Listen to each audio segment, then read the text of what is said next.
A husband's perfect world falls apart when he discovers his wife's months-long affair with a younger coworker. What started as small signs, secretive phone behavior and suspicious excuses, led to undeniable proof of betrayal. This story follows his emotional journey through lies, confrontation, and heartbreak, and ultimately, his path to healing and self-discovery. It's a raw and honest look at love, trust, and finding strength after betrayal. If you've ever faced heartbreak or deception, this story will hit home. Stay with it till the end to see how he rebuilds his life and finds hope again. I, 32, married the woman I believed was my soulmate. Her name's Emily, 31F, and we met in college. I was a quiet, introverted guy majoring in engineering. She was this vibrant, magnetic art student who somehow pulled me out of my shell. We dated for 4 years, then got married. Everyone said we were couple goals. For the most part, life was good. We bought a small house in the suburbs. She started working at a design firm, and I landed a remote job in software development. We had plans to start a family, travel, buy a dog. The usual dreams. I supported her through 2 job losses and was there for her when her dad passed. She supported me when my mom got sick.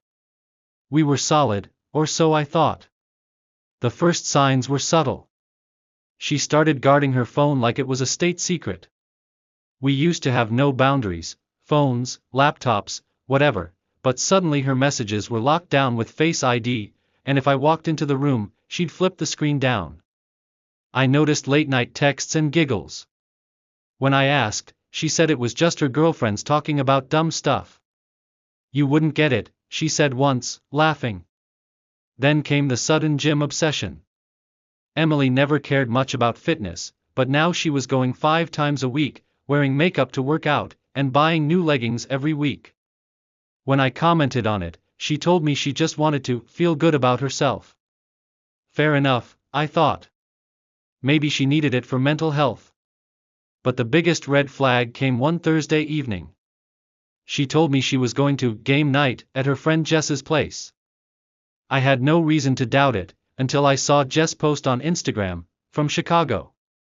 4 hours away. With a caption, "Weekend escape with the girls."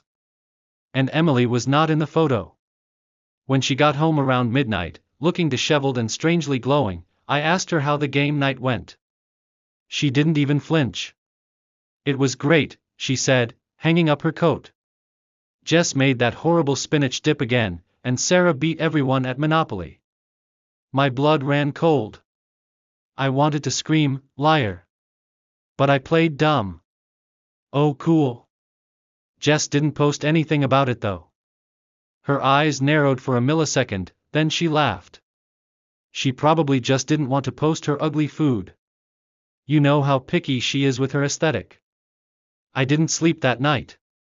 My gut told me something was off. The next day, I took the day off work and drove to Jess's apartment. I knew the building well, we used to double date with Jess and her boyfriend. I rang the buzzer. No answer. I texted her, "Hey, you guys still in Chicago?" She replied instantly, "Yup. Just had deep dish pizza." Why? I sat in my car, stomach churning. Emily lied. Boldly. Smoothly. Without blinking. That night, I decided to do something I never thought I'd do. I went through her iPad. She rarely used it, but it was synced with her phone. I had no idea if it still was. I entered the old passcode. It worked. And that's when my world collapsed. I didn't want to believe what I was doing. I felt sick just opening the iPad. My hands were shaking. I knew if I found something, there'd be no going back. But part of me needed to know. I had to know. At first, nothing seemed unusual. Just apps, photos, some Pinterest boards full of living room designs and vacation destinations. Then I opened messages. It was still synced. And there it was. A thread titled "Zach Redheart Fire." I hesitated. I don't know why. Maybe I hoped it was a cousin or an old friend. But my gut said no.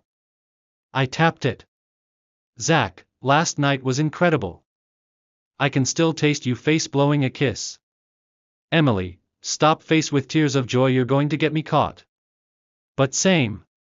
I can't stop thinking about it. Zach, next time let's get a hotel instead of rushing in your car again, lol. Emily, agreed. The leather seats aren't exactly romantic, face with tears of joy. I stared at the screen for minutes. My heart was pounding so hard it hurt. This wasn't emotional flirting. This wasn't a mistake. This was repeated, ongoing, physical cheating. And from the messages, it had been going on for months. Scrolling further, I saw photos. Nothing explicit, but intimate. Smiling selfies in a coffee shop. A shot of her in bed, clearly not taken at home. Emojis. Code words. Complaints about me, my routines, my habits, how boring I was. It broke me.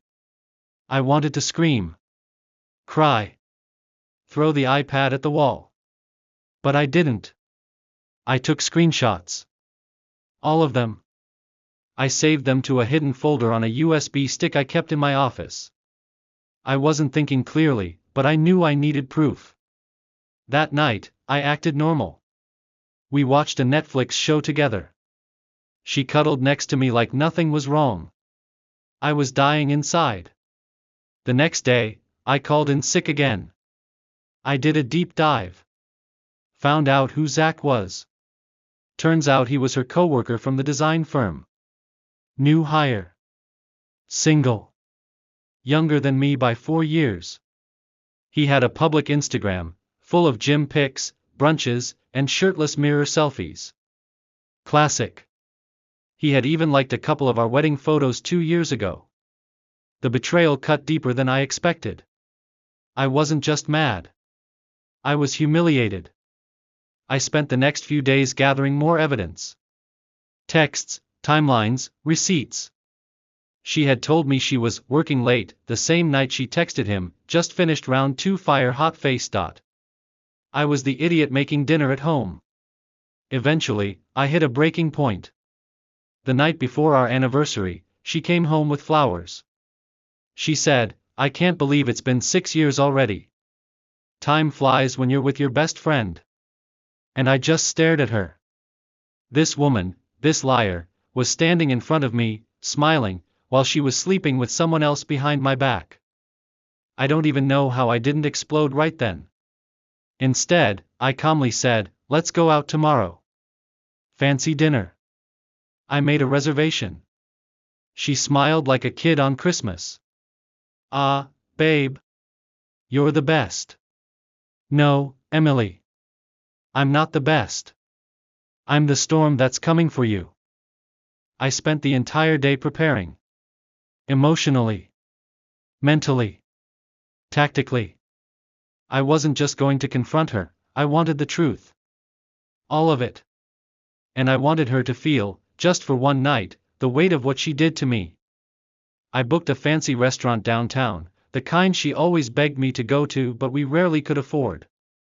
She dressed up in this green satin dress I bought her last Christmas. I remember thinking how stunning she looked, and how fake it all was. On the way there, she was cheerful. She held my hand. She complimented my cologne. She talked about the future, maybe going to Italy next summer.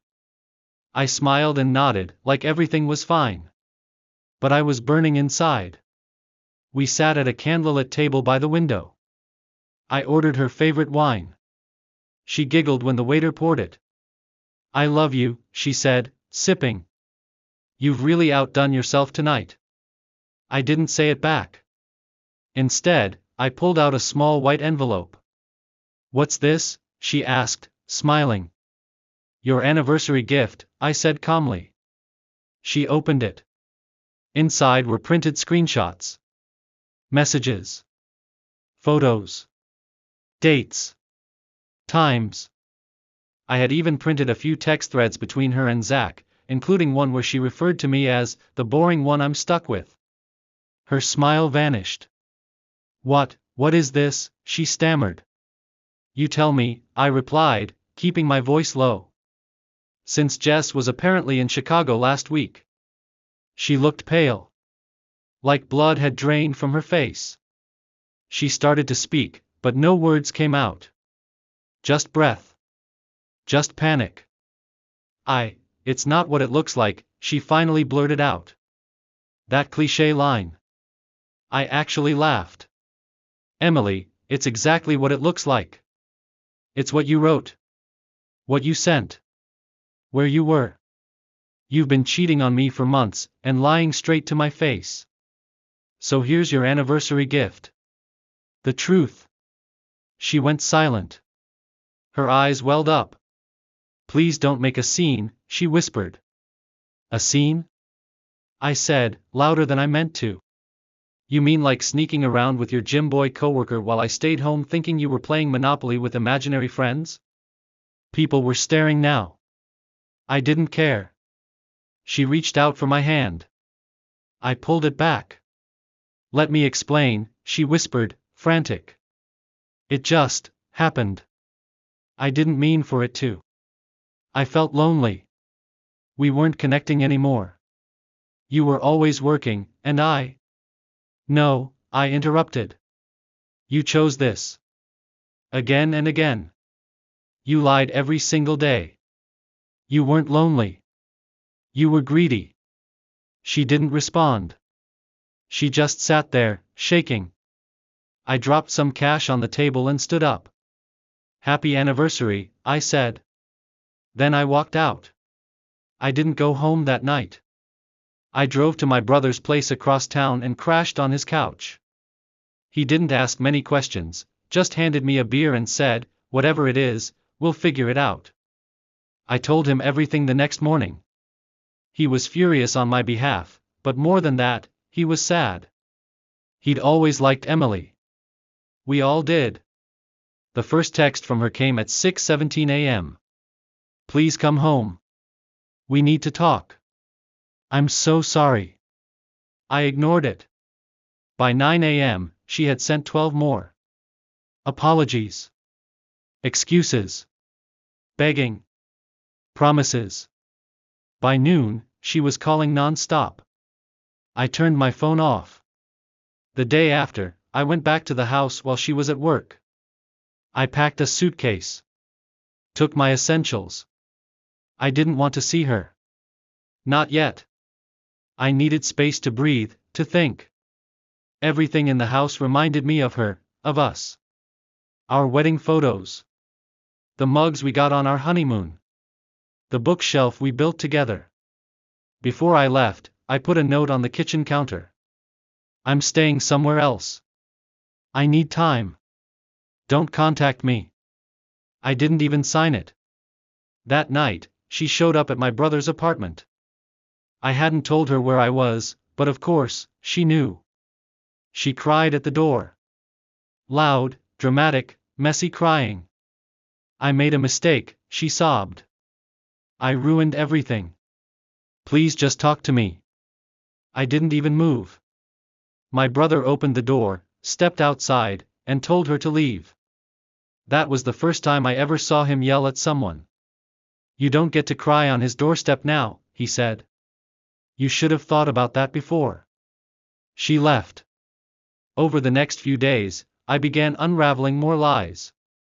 I checked bank statements.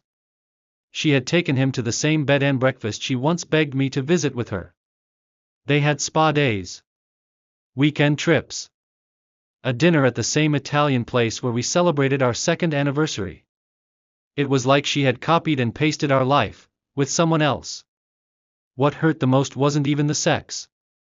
It was how easily she replaced me in the emotional moments, the ones I thought were sacred. At one point, she emailed me a long letter. Thousands of words. How she felt trapped. How she never stopped loving me but had needs. How it started harmlessly. How it was just physical. How she ended it with him. How she was willing to do anything to fix this. I didn't reply. I didn't even read the whole thing. I started looking for divorce attorneys. I thought once I confronted her and left, the worst part was over. I was wrong. Turns out, cheating wasn't even the full story. While staying at my brother's, I got a call from my credit card company. Apparently, someone tried to open a new account in my name. That was weird, because I hadn't applied for anything. A quick background check revealed recent activity I didn't authorize, applications for store cards, even a gym membership I didn't sign up for. Guess whose name was tied to the address? Yep, Emily's. I confronted her by email, short and direct. Why are you using my information to open credit accounts? Her reply came fast. I was going to tell you. I needed the money to cover some things. I was going to pay it back. I just didn't want to worry you. She had used my credit to finance gifts for Zach. A watch. A weekend trip. A hotel suite. I sent that email chain straight to my lawyer. The day I filed for divorce, she showed up again, this time crying in my office parking lot. I didn't even know how she found me. She had dark circles under her eyes, looked like she hadn't slept in days. She begged, clinging to my arm like a child. We can go to counseling, she whispered. You don't have to throw away our whole life. That's when I finally said it. You already did. I walked past her, into the building. She didn't follow. A week later, she tried one last Hail Mary. I came home to the apartment I'd rented temporarily, and she was waiting inside. She had used the old spare key I'd forgotten about. Candlelight, takeout from my favorite Thai place, and a photo album she had made from our college years. It was surreal. You can't just pretend this never happened, I said, stunned. She stood up, trembling. But it didn't mean anything. He doesn't love me. I was stupid. I needed attention. You're the only person who's ever really known me. That's the problem, I replied. I knew you. And you lied anyway. I told her to leave. She cried again, but this time I didn't flinch. I changed the locks the next morning. That night, Zach messaged me on Instagram. Hey man, just wanted to say I didn't know you guys were still serious. She told me you were separated. Sorry things went this way. I laughed. Out loud. That's when I realized something. She wasn't just a liar. She was a master manipulator. Divorce isn't like ripping off a band-aid. It's more like removing a bullet. Messy. Painful. Long. The legal process dragged on for 4 months. She fought it at first, crying in court, asking for mediation, even trying to get alimony. But once my lawyer presented the text messages, financial records, and timeline of her affair, things changed fast. Her attorney went pale in that courtroom. She didn't get a dime from me. I kept the house. The car. Everything. She moved in with her sister. Every now and then, I'd get a text from her. Always random and emotionally loaded. Do you ever think about the good times? Do you miss me at all? I saw your old hoodie today and started crying. I never replied.